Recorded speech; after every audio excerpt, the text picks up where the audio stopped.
मंडळी, चला तर आज संत श्रेष्ठ ज्ञानेश्वर महाराज यांच्या हरिपाठातील पहिला अभंग, त्या अभंगावर थोडंसं चिंतन करण्याचा प्रयत्न करत आहे. तर हा प्रयत्न छोटासा आहे आणि ते आवडलाच तर तुम्ही व्हिडिओला लाईक करा, कमेंट करा, नवीन असेल तर जॉईन करा. तर रामकृष्ण हरी. पहिला अभंग आहे हरिपाठातील. देवाची द्वारी उभा क्षणभरी, तेने मुक्तिचारी साधविल्या. हरिमुखे म्हणा, हरिमुखे म्हणा, पुण्याची गणना कोण करी. असोनी संसार जीवे वेगू करी, वेदशास्त्र भारी बाह्य सदा. ज्ञानदेव म्हणे व्यासाची आपुना, द्वारकेच्या राणा पांडवा घरी. हरिमुखे म्हणा, हरिमुखे म्हणा, पुण्याची गणना कोण करी. तर या अभंगामध्ये देवाची द्वारी उभा क्षणभरी आणि तेने मुक्तिचारी सगळ्या. अहो, मला सांगायचं तात्पर्य म्हणजे एक, आपण जर देवाच्या दारामध्ये क्षणभर बी जर उभा राहिलो, तेने मुक्तिचारी साधे गेले. एक क्षणभर असं काहीच नाही आहे की आपण अहोरात्रच देवाची पूजाच करावं आणि नामस्मरण अहोरात्र करावं, असं काही नाही.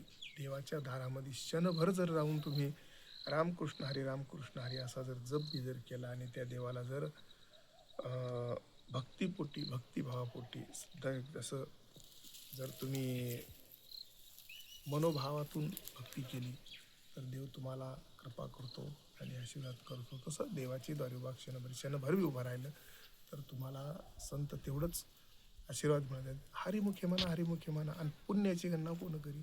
हरिमुखे म्हणा म्हणजे मुखामध्ये हरी, राम कृष्ण आणि हरी. मुखामध्ये जर तुम्ही असं सतत जर समजा एक देवासाठी 5-10 मिनटं वेळ दिला, रामकृष्ण हरी रामकृष्ण हरी रामकृष्ण हरी म्हणजे हरिमुखे म्हणा म्हणजे रामकृष्ण हरी, मुखामधून हरीचं नाव घेतलं आपण. हरी म्हणजे पांडुरंग, राम कृष्ण आणि हरी असे 3 अवतार आहेत. तर तुमच्या पुण्याची गणना कोणीच करू शकत नाही. फक्त रामकृष्ण हरी या मुखातून म्हणत राहायचं.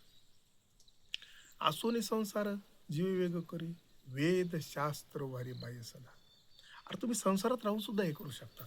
अभंगाच्या 3ऱ्या चरणात सांगितले. अभंगाच्या 3ऱ्या चरणात सांगितलंय असोनी संसार म्हणजे तुम्ही संसारात राहून सगळं करू शकता. तुम्हाला असं काही नाही की संन्यासच घ्यावा लागेल. अरे संसार संसार तिथे कबशीचे घर ते मिळालं. पण या संसारात राहून सुद्धा, असून संसारात राहून सुद्धा तुम्ही मुखातून हरिनाम हरिनाम घेत राहा. तुमच्या पुण्य एवढं वाढेल की तुम्ही त्याची गणना बी करू शकणार नाही. आणि वेदशास्त्र उभारे बाह्य सदा. वेद किती आहेत? आणि ज्ञानदेव म्हणे व्यासाची या खुणा, आणि द्वारकेचा राणा पांडवा घरी. व्यासाची या खुणा, व्यास वचिष्ठ गुरु खुणा, द्वारकेचा राणा द्वारकेचा राणा कोण आहे? कृष्ण. राम कृष्ण आणि हरी 3 आहेत विष्णूचे अवतार, म्हणून आपण रामकृष्ण हरीच म्हणतो. पांडवाच्या घरी गेला, द्वारकेचा राणा पांडवा घरी गेला, नामस्मरण केले, ते पुण्य झालं.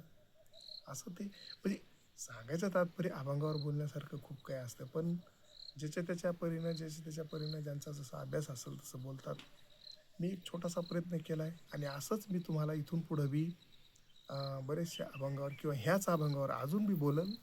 पण आज एक सार तुम्हाला सांगितलं. ज्ञानदेव म्हणे व्यासाची अखोना, द्वारकेचा राणा पांडवा घरी. म्हणजे तुम्ही जर असं नामस्मरण करत राहिलात, मुखातून हरिनाम घेत राहिलात, तर द्वारकेचा राणा म्हणजे कृष्ण परमात्मा स्वतः पांडवाच्या घरी गेलेले आहेत.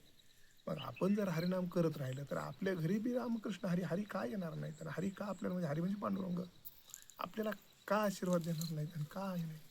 पुण्याची गणना कोण करी. बस एवढं बोलून मी माझं म्हणण्याचा उद्देश एकच आहे की सर्वांनी रामकृष्ण हरी या मंत्राचा जप करावा.